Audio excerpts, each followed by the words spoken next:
Okay? Next, we have here the division. Okay, so in division, I will teach you how to use again the synthetic division. Okay?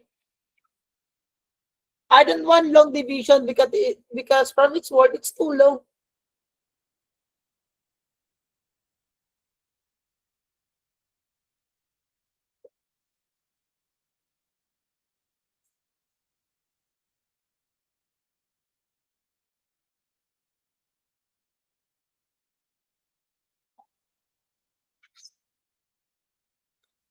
Okay. So,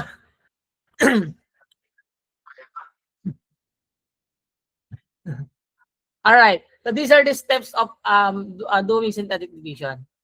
Okay, for example, we have here uh,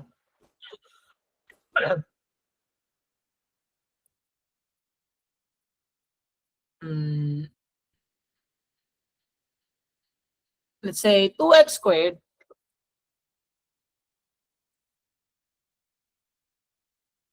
minus 5x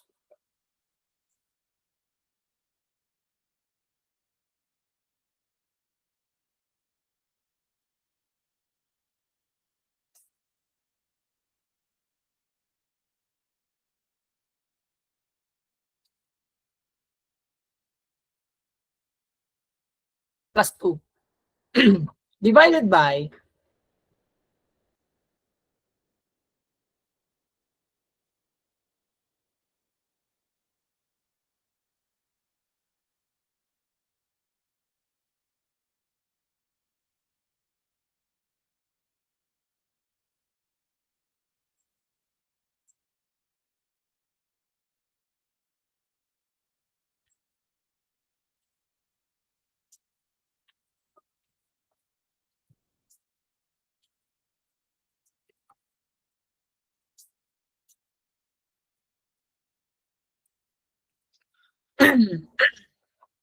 divided by x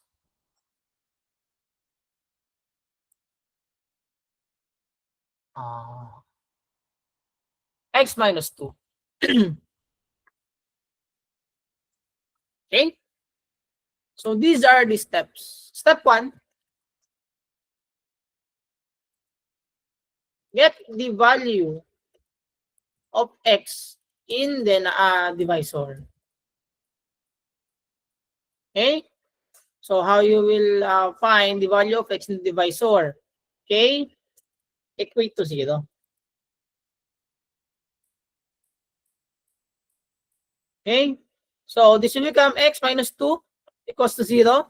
So transferring this negative 2 to the right side of the equation, so the answer will be x equals to 2. Okay? That is the first step. And the step 2, find A, B, C. So what is the A, B, C? Okay? That is the coefficient of dividend. Okay?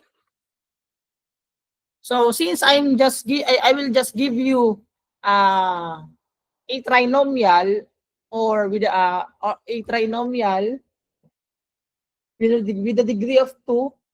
Okay, so we will just focus on this definition. Coefficient of the dividend, A, B, and C. Okay, so the A, B, and C are these. Okay, the two, this will become A is equals to 2, B is equals to negative 5, and C is equals to 2. Okay, and step 3, assign values. Okay, so we will do the solving part. But if even though you have a calculator, it is not enough to answer this one. Okay? So division. So you will insert here, okay, the value of the step 1. Okay, so this is 2. And then insert here your answers in step 2. The 2, -5, and 2. Okay?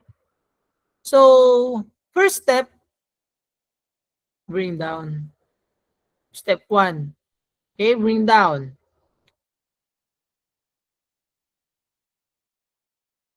Step 1 yan. Step 2, multiply. Step 3, Jay, pa-record mo lang itong CCA ko, diagnostic.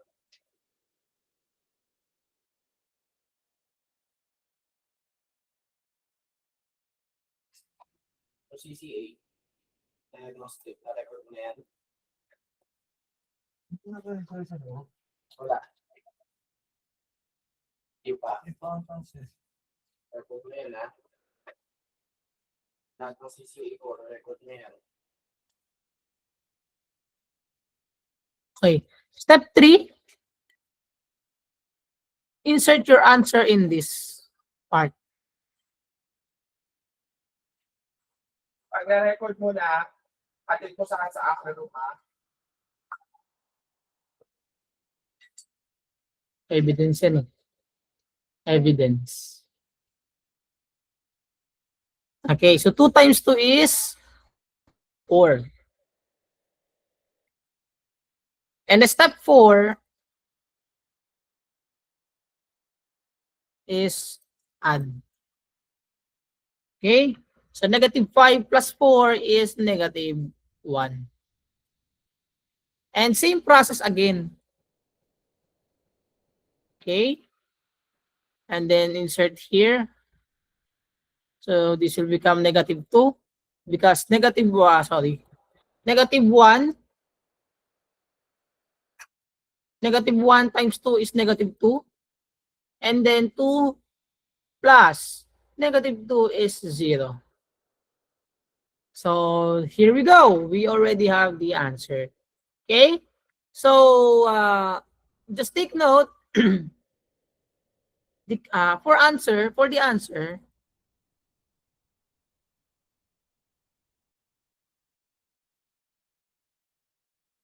decrease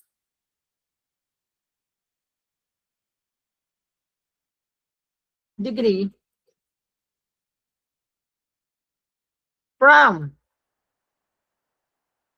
dividend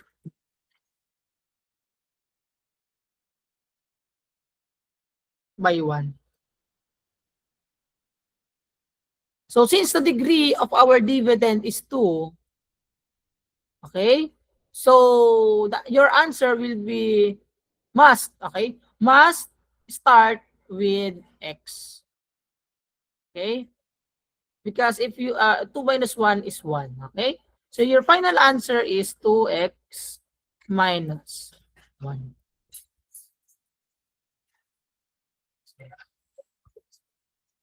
Hindi lang yung sentiment.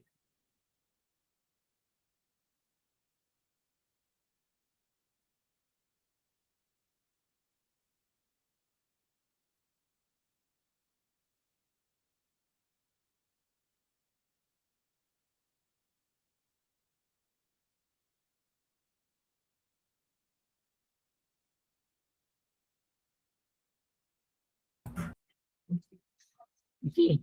So did you get the point? Did you get the process? Did you understand the process of synthetic division? Okay.